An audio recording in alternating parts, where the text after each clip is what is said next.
further ado, I wanted to introduce Kirsten. Yeah, you said it right the first time. Kirsten Workman and Jason Oliver. They're both with Pro Dairy out of Cornell's College of Agricultural and Life Sciences. And Kirsten's been engaged with extension work for over 20 years, got her master's at University of Vermont, and has been working with the Vermont dairy farmers, and then was brought into working with New York dairy farmers. And you've got different titles that you've shared. You feel free to share them yourself, but really have been an expert in manure management.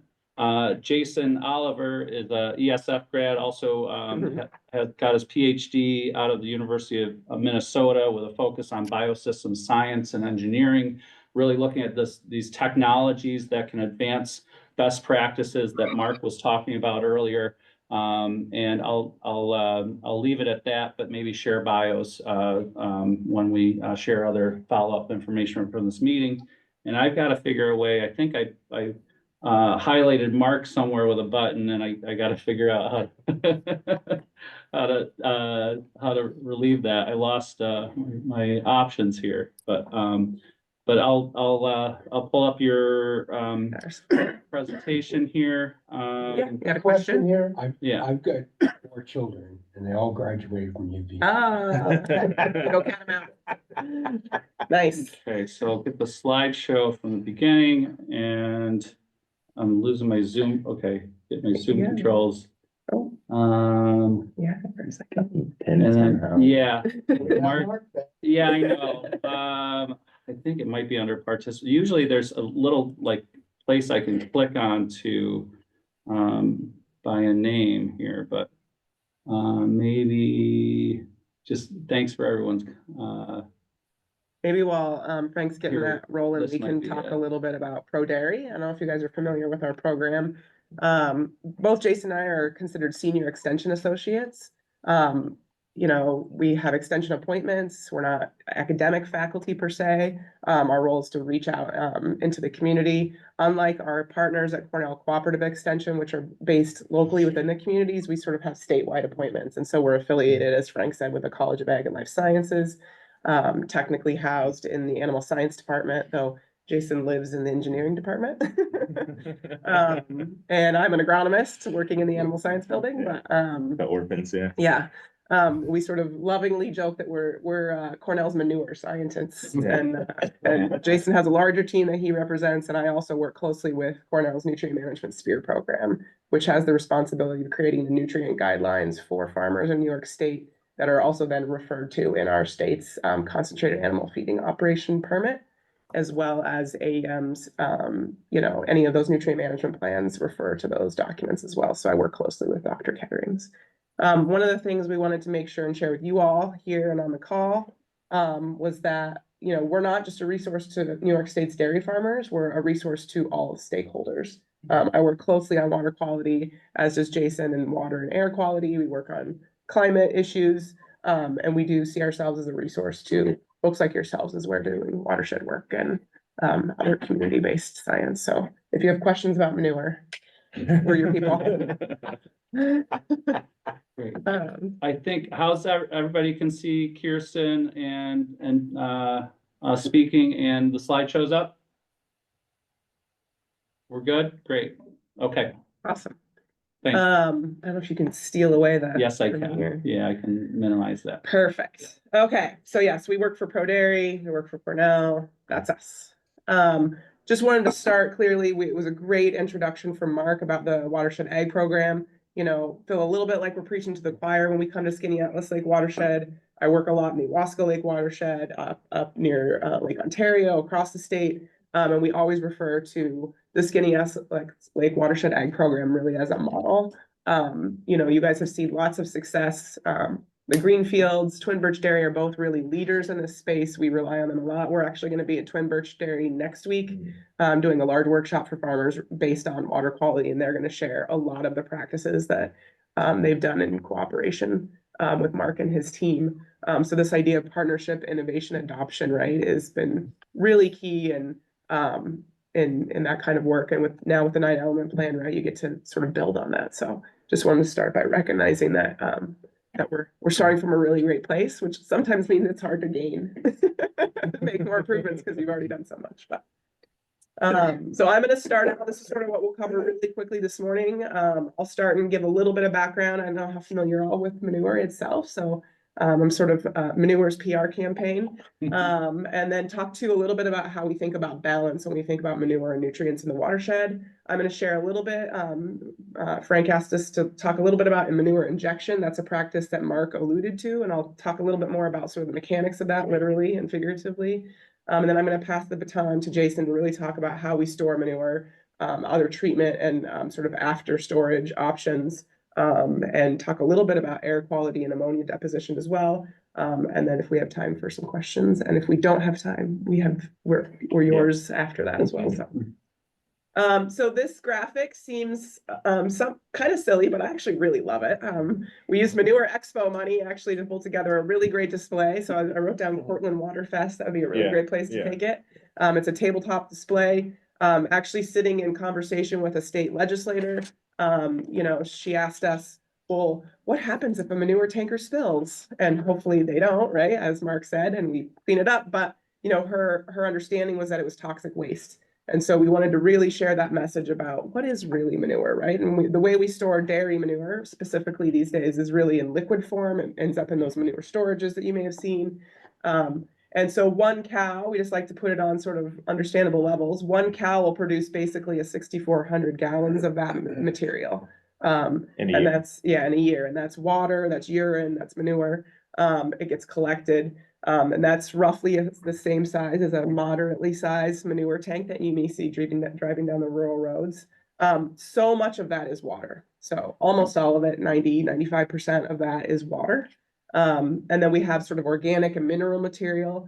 And then if you break it down in terms of nutrients, in that 6,400 gallons, we have about 16 gallons of nitrogen, 6 gallons of phosphorus, and 16 gallons of potassium.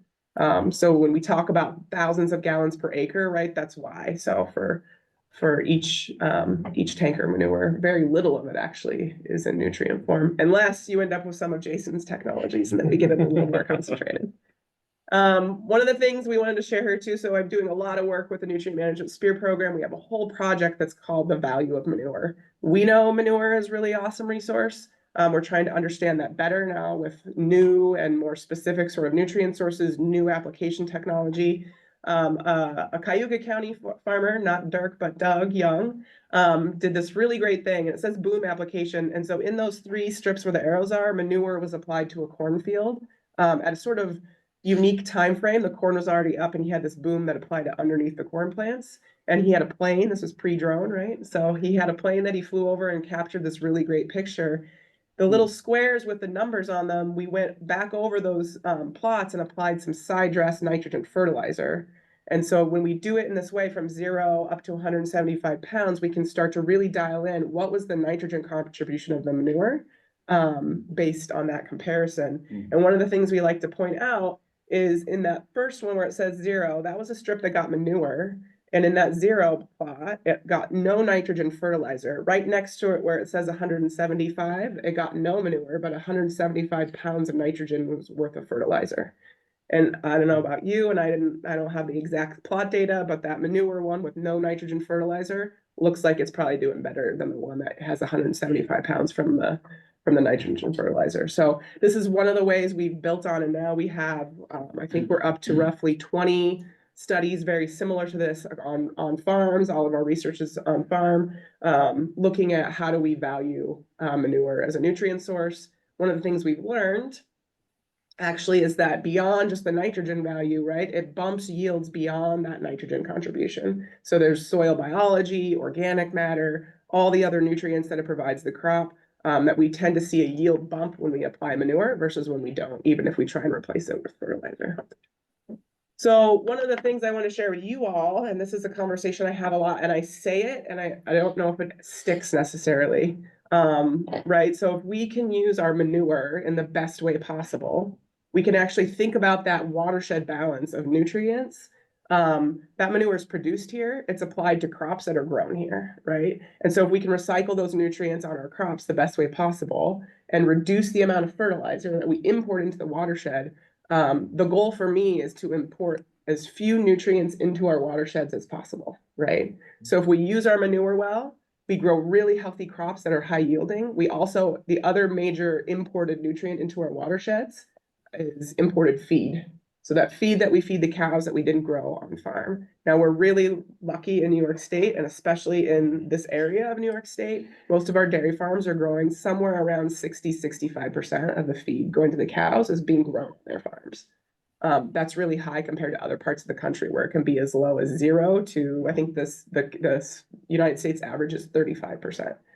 So in the Northeast, we do a really good job of really like that circular economy. So if we can use that manure resource really well, reduce the fertilizer imports, reduce the feed imports, we're going to have a better sort of balance for the watershed itself.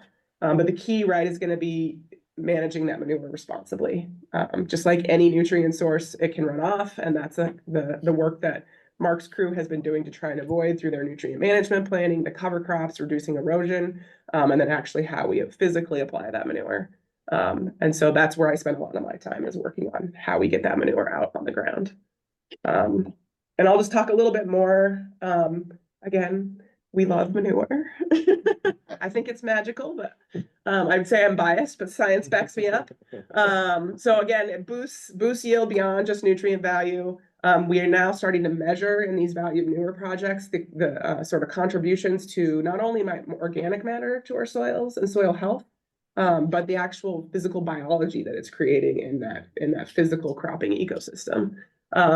It has huge benefits to our crops.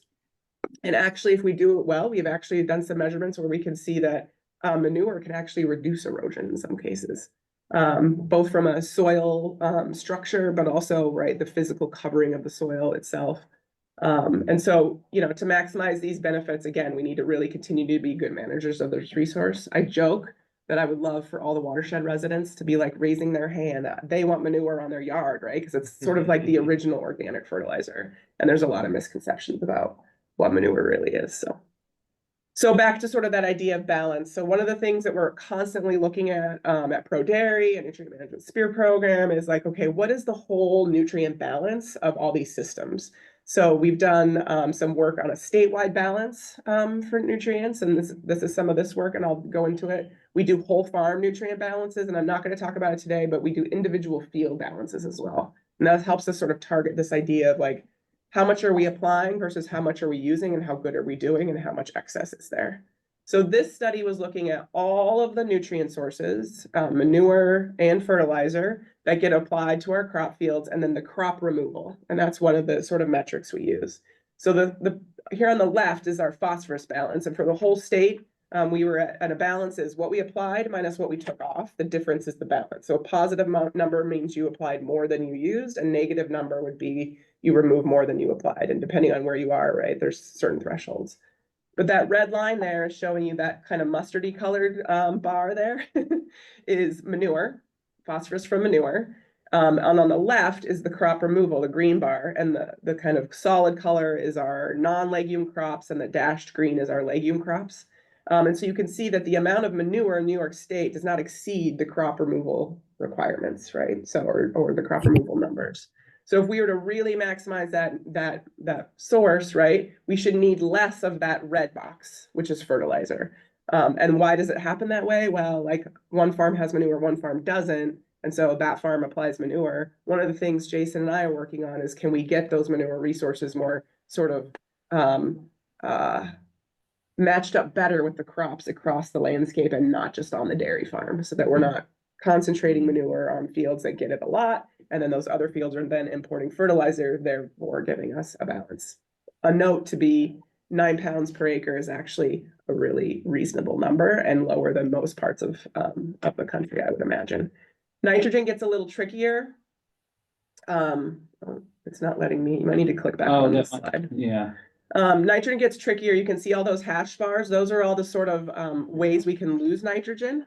Jason's going to talk about some of those, but you can see like from fertilizer, manure, and atmospheric deposition. we're still sort of well below crop removal, but we also then have all these loss pathways that we need to look at and manage more. So we're closer to 35 to 85 pounds of N per acre for the state. This is based on 2017 census data. We're updating it right now for 2022, but still looking like we're doing a fairly responsible job with our nutrients in New York State.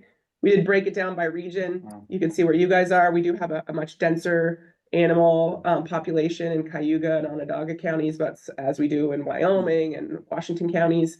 But overall as a region and as a county, we still stay, you can see those yellow bars are still sort of below the green bars. So, and we have an extension article. We have a published peer-reviewed article, but we also have an extension article that goes into this that I'm happy to share with Frank to share with you all. But you can see how it looks across the state of New York.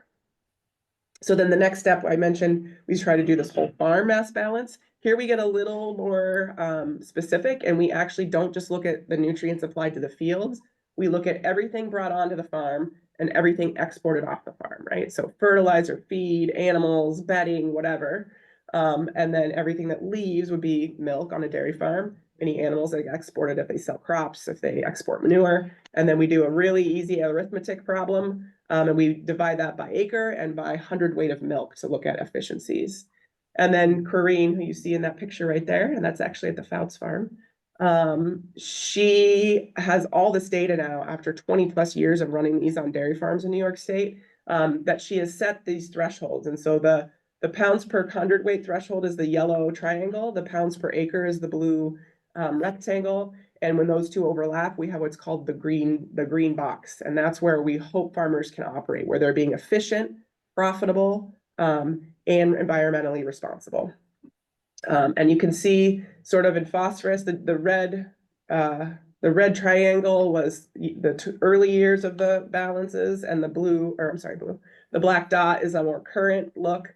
And we, moving down into the right to a degree, we don't want to be below zero, is sort of where you want to be. That means you're producing more, you're doing it in a better manner, responsibly, you have a lower balance. So we saw basically an even, environmental per acre balance, but a much better efficiency in terms of pounds per hundredweight. So our farmers are getting much more efficient. Nitrogen, we basically stayed on the same trajectory. So we stayed efficient, and we stayed right kind of on the border of that other threshold. So a little more work to do, but had we not been making improvements in efficiency, we would have seen that black dot actually not move to the right and just move up, and we'd be out of that green box vicinity. So the way we figured out by looking at all the farms data, right, we're producing way more milk, so that really weighs heavily on that efficiency. We're feeding diets with lower crude protein, which is nitrogen, and also much lower phosphorus content. And working actively, those farmers are trying to identify more opportunities for improvement in their efficiencies. We have a brand new grant. We have a meeting this afternoon, really trying to dial in on our nitrogen efficiency in our diets so that we have less nitrogen coming out in the manure and on the landscape. Okay. So I'm just going to transition quickly. So one of the ways we do this and get more efficient and have that manure resource really be utilized the best way possible is through this practice we call manure injection. This is actually on our Cornell University Ruminant Center, which is our working dairy farm that's run by Cornell. And so that's the act of actually placing that liquid manure directly beneath the soil surface immediately. So instead of spreading on the surface and going through with tillage equipment, we use equipment like this to just put it right underneath the surface. It does require specialized equipment. Mark talked about our manure expo last summer. There's a lot of it now, which is pretty exciting. So why do we do this? It reduces runoff is huge, right? When we get that manure immediately below the soil surface, it doesn't matter, right? So much if it rains, tomorrow, let alone even today, right? It's there, it's protected, it's under it's increasing the nitrogen retention and the nutrient efficiency. So when we do this in the spring, we maximize the nutrient content of that manure. It drastically reduces odor. When you talk to farms, that's one of the things they love about it, is neighbors like to complain about the smell of manure. This really helps with that. And it reduces our fertilizer inputs. And in comparison to doing full tillage to incorporate manure, it's actually reducing our soil disturbance as well. So protecting our soil health and reducing erosion. So I talked to you about balances and how we reduce those imports of fertilizer into our watersheds. And so this is just an example I use with my farmers. We're really trying to maximize nitrogen, particularly is what changes with injection. And so I just do a little bit of math. If I'm targeting a crop of corn silage that needs 130 pounds of nitrogen, 70 pounds of P2O5, and 100 pounds of K2O, which is how we talk about fertilizer value. If I maximize my nitrogen in my manure by a practice like injection, I can use less volume per acre to achieve the same results, right? So I can either put on 10,000 gallons and inject it right away and get 135 pounds of nitrogen, or I can wait a few days and I have to up my rate up to 17,000 gallons to get that same 130 pound target, right? And then what happens when I up those rates? Well, I also up my other nutrients. And if that crop really only needed 70 pounds of P2O5, when I've gone up to 17,000 gallons per acre, I've overdone it, right? I've got 120 pounds fed. Now, in some cases, that's okay if our soil test is low and runoff risk is low, but that can only happen for so long, really. And then if we lower rates in individual fields, if I'm only applying 10,000 gallons per acre, 1,000,000 gallons of manure covers 100 acres. If I have to go up to 17,000 gallons per acre, I'm only covering 60 acres, right?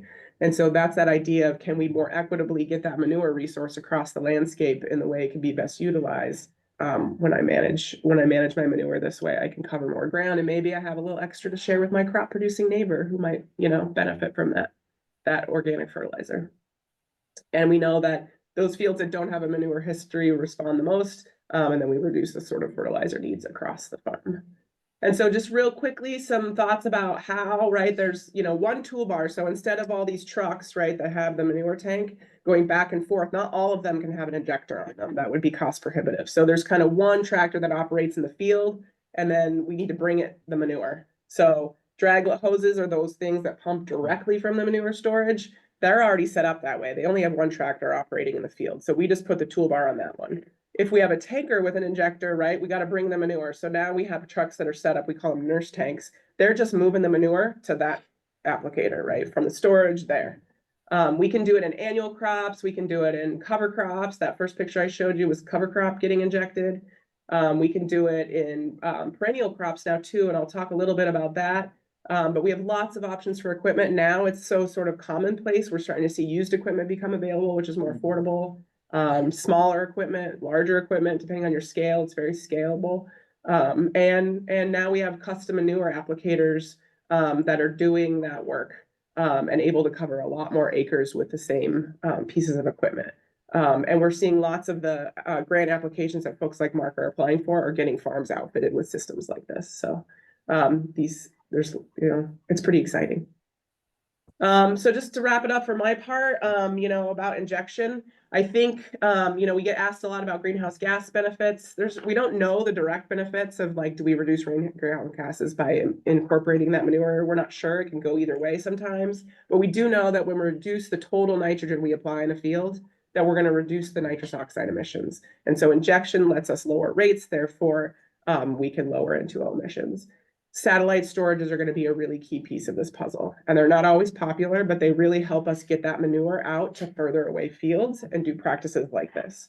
In your 9-element plan, you guys have a really audacious goal of 100% of manure injection in your corn silage fields, which I totally think is great. I'm for that, but also I'm pragmatic. And anything in cropping at 100% is like really hard to accomplish. And you guys already have super high adoption rates at 67%, I think is amazing. And we have weather, equipment, crop rotations that sometimes make that difficult. But I do think you guys have a lot of potential in some of your perennial fields to do this now, because right now, mostly all of our grass applications are on the surface because we don't want to damage that crop. But we now have technology like what I'm showing here that can do that in sod crops as well and and not damage the crop. So I think this idea of being creative and flexible, what I love about the Watershed Ag program here in Skaneateles Lake is you're really meeting each farm where they are, and that has that flexibility. Cost is going to be a consideration. I noticed that the 9-element plan didn't have a cost attributed to that. We can help you with that. We're kind of constantly monitoring those costs, but it's not, cost prohibitive. In addition to your existing manure application costs, it probably ranges somewhere in the $17 to $25 per acre range. And when you get the good nitrogen benefits, if you're doing it in the right time, you can usually recover those costs. And it's eligible for cost share.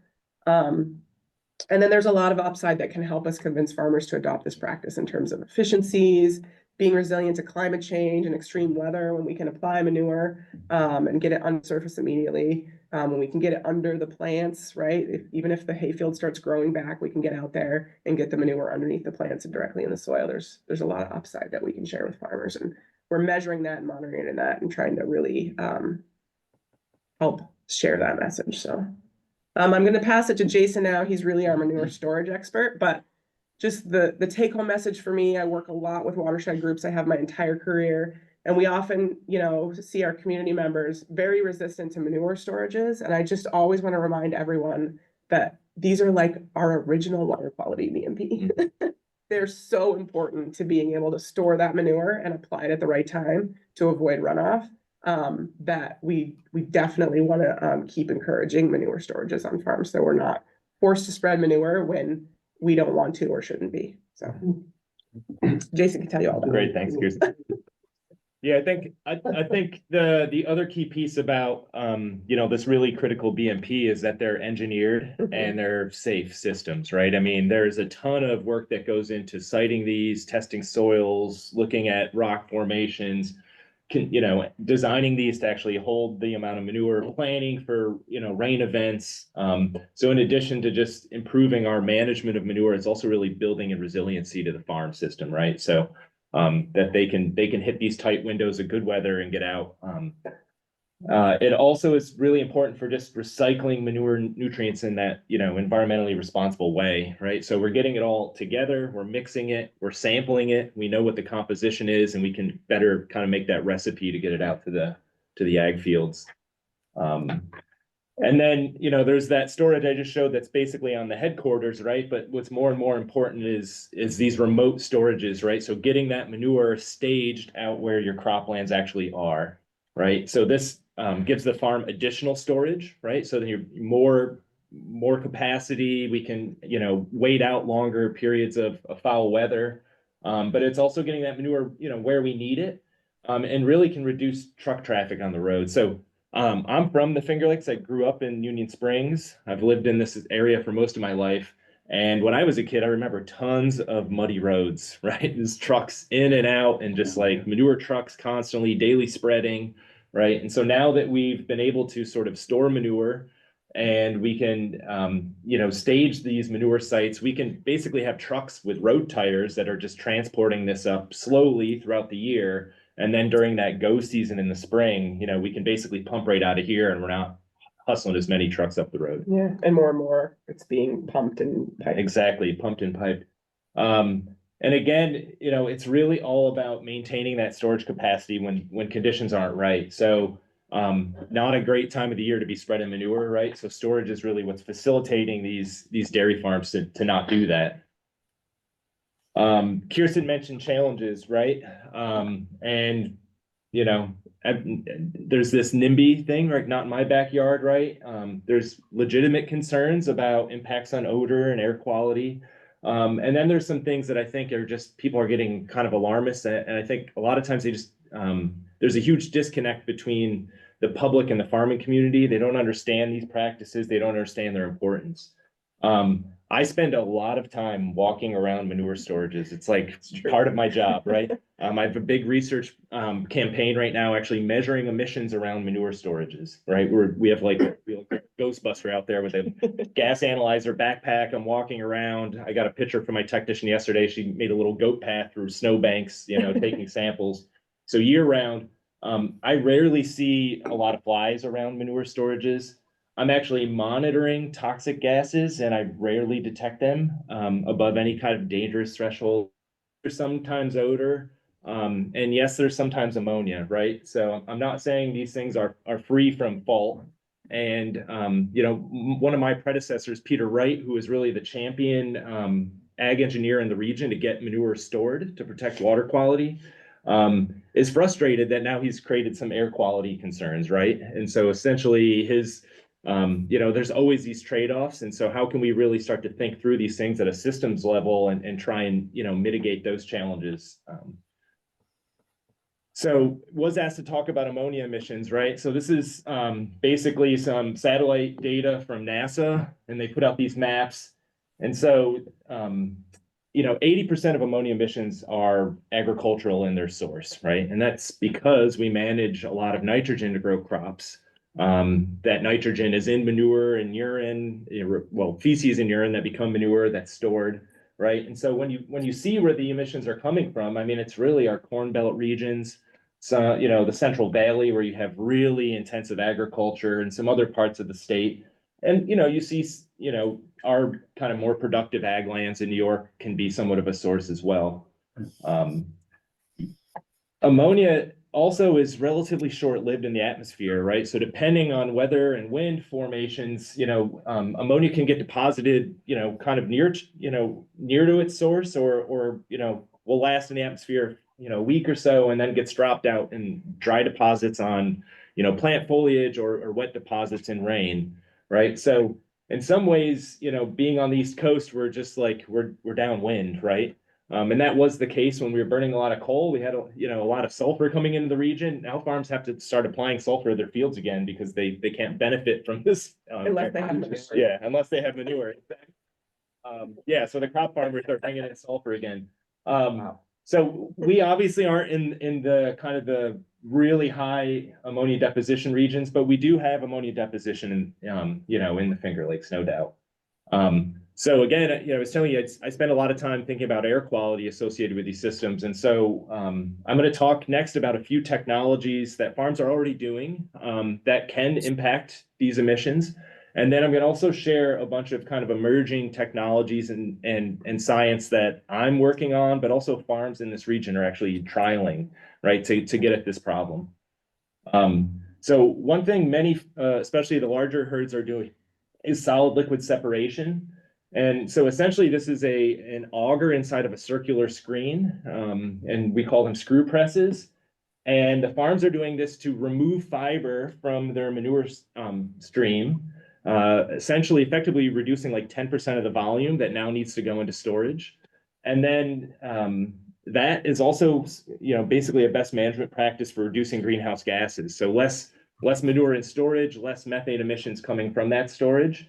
And then the farm can utilize those solids in different ways, right? So we have some farms that are composting them, some farms that are exporting them, and many farms are actually using them as cattle bedding, right? So when Kirsten was talking about whole farm balances, right, one of the inputs is bedding, right? So if the farm can actually basically reuse their manure as bedding, then they're able to, bring in less resources. Yeah. Right.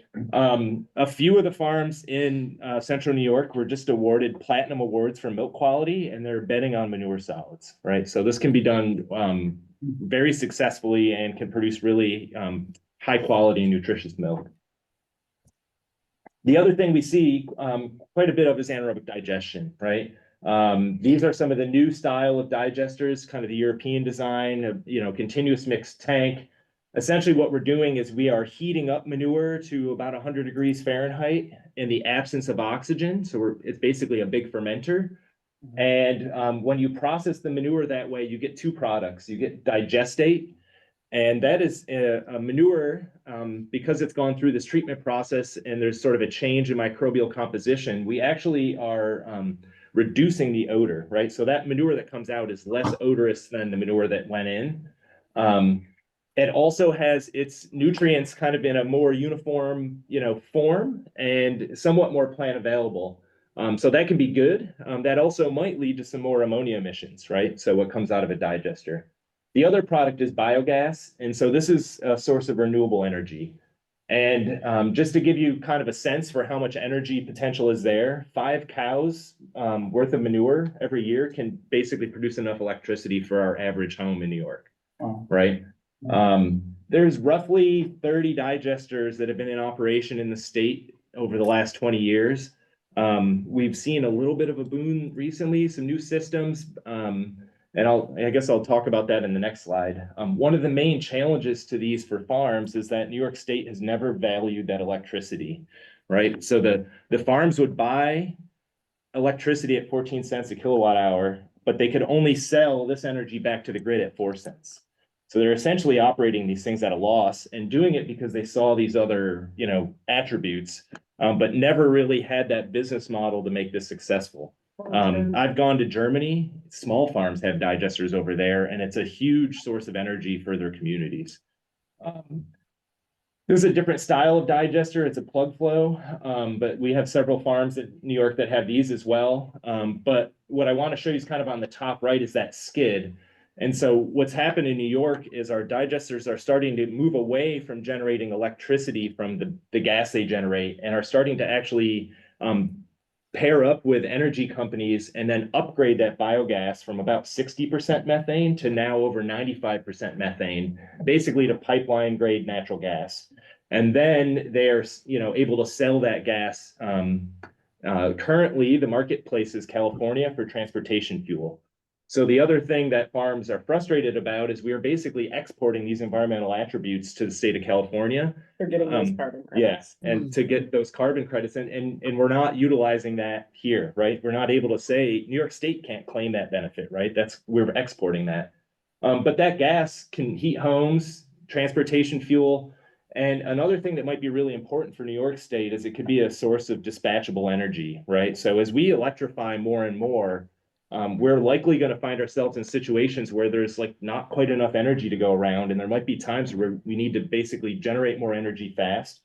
And so with these systems, you've got gas storage, you have the opportunity to like fire up some generators and prevent brownouts, right? There's really a need for a New York State marketplace here.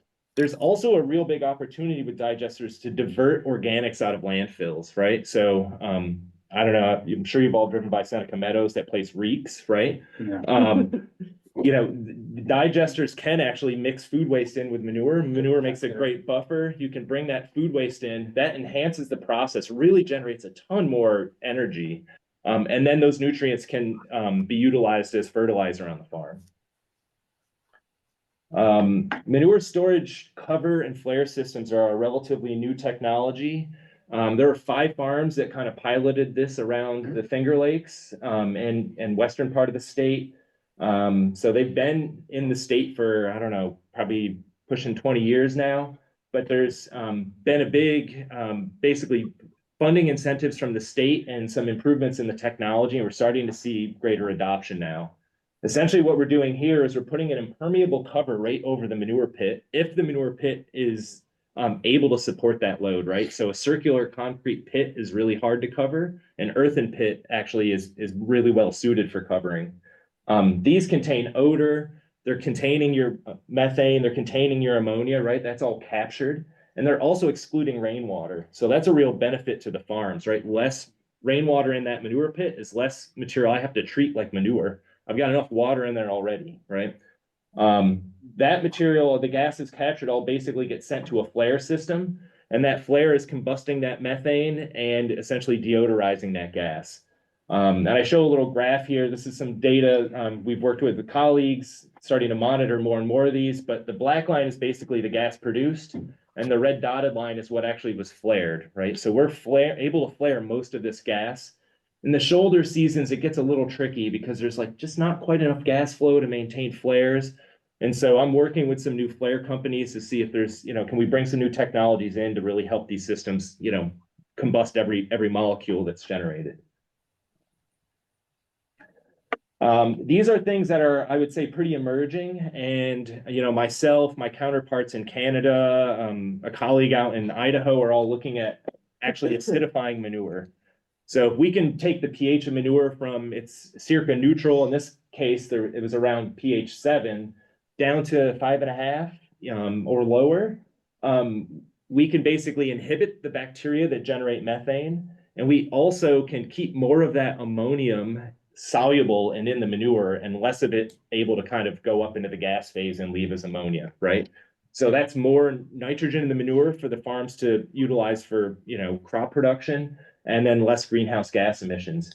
So yeah, I've got a student working on it there. I also did a study with these tanks, and you can see some of the results here. So 90% reduction in methane emissions, pretty substantial drop in ammonia emissions from these systems. Essentially, these tanks just have a little ventilation system, and then I can kind of measure emissions out of pipe. So trying to look at sort of economic feasibility of this. Reasons I'm excited is it seems to be a little bit more scalable, right? We could target herds of all sizes if there's products and things we can basically manipulate the manure with. So also looking just at other manure additives, right? There's biologicals, there's sulfur compounds, there's all kinds of things that are being marketed to farms and are out there. What hasn't really been done is any kind of third-party validation. And so I can't really go to a producer and say, hey, I've vetted these products and these ones work in this case, these ones work here, and these ones are snake oil, right? But I'm trying to get to that point. And so we, at our research area, have just set up these manure mesocosms, essentially small scale manure storages with ventilation where I can continuously monitor emissions from these and, manipulate with different additives and products. Also looking at these aeration systems. So there are a few in Pennsylvania. We've got a couple in below barn manure pits in New York, but essentially doing some gentle mixing of the pits with air to make them not anaerobic, right? To get that oxygen in there to inhibit methane. I think there's probably an impact on ammonia, but it hasn't been quantified. And then also just improving the consistency of that material, right? There's no crust, there's no thick sludge. We've got the manure in a more, homogeneous form. So when we land apply, it's consistent across the landscape. And then just there's safety factors, right? Less dangerous manure gases, things like that. I was asked to talk about scrubbers too, right? And so on the right, you can see ammonia scrubbers. That technology is out there. It is a little challenging because the way it works is essentially you have to install these specialized barn floors that are keeping the urine and the feces separate, right? So most of the nitrogen is in the urine. The enzymes are in the feces that basically convert that to ammonium and make that fugitive. And so there's these specialized floors you can use to keep those separate. And then if you keep them separate, you can sort of invest in these chemical scrubbers that use nitric acid or different acids to then kind of sorb ammonia and trap it. So I think that's stuff that is like, it's out there, it's in development, but I don't think it's really ready to deploy in our farms yet, but keeping an eye on it. I also actually, my PhD was focused on these biological filters where I worked in swine and poultry facilities. And in that case, you're using essentially like a mulch pile as your filter. And we could get 90% reductions in odor and ammonia with these systems. But in swine and poultry, you have animal housing units that are very closed, right? They're mechanically vented. Everything's coming out of a fan. With dairies, we have more naturally ventilated buildings. Cows generate a lot of heat, right? And so it's a little harder to capture the stink, if you will, right? But there are some applications, and I do have some ongoing work kind of looking at this and trying to find ways that we can apply it to sort of maybe some odor hotspots on the farm. And then there's also these advanced nutrient recovery systems. So this is a unit that farms have been piloting. A couple farms around the Finger Lakes have been piloting. In this case, we can, after we go through those screw press separators, can we do some advanced separation to really get all of the nutrients kind of in one pile, right? And so these depend on some kind of coagulants or polymers to kind of get those fine solids to stick together, and then use these specialized disc presses to kind of screen them out. And then you get a very nutrient dense solid. So this system here that I have just a handful of samples from to evaluate, we're getting 90% of those fine solids, 95% of the phosphorus, and 50% of the nitrogen in that nutrient dense solid. That's going to set a farmer up to maybe export some of that material, move it to those far off fields. Maybe you can get it in a form that a crop farm neighbor is more interested in using, right? And so these are things farms they're playing around with, they're testing. How can I make this work? But again, I think the one thing we always have to keep in mind, right, is sustainability has three legs, right? There's that environmental piece, that social neighbor piece, but also the economics, right? And without all three, that, a stool, you need three legs to get a stool to stand, right? So the farms are totally interested and they're trying this stuff out, but they need to sort of figure out how I can make this work, right? How I can stay viable. So with that, I don't know if we have time for questions, but happy to field some. I might interrupt, but firstly, thank you so much. I really appreciate Jason and Kirsten came up from Ithaca this morning to connect with us. This detail is critical background for us to continue to communicate to the watershed and the community. I think we're all that. I'm gonna stop talking there, but I did want to hold off on questions just to get to a couple quick, other agenda items, and then if that's okay, we'll, Yep. if By all folks means, want to yeah. stick around. I know, I'm gonna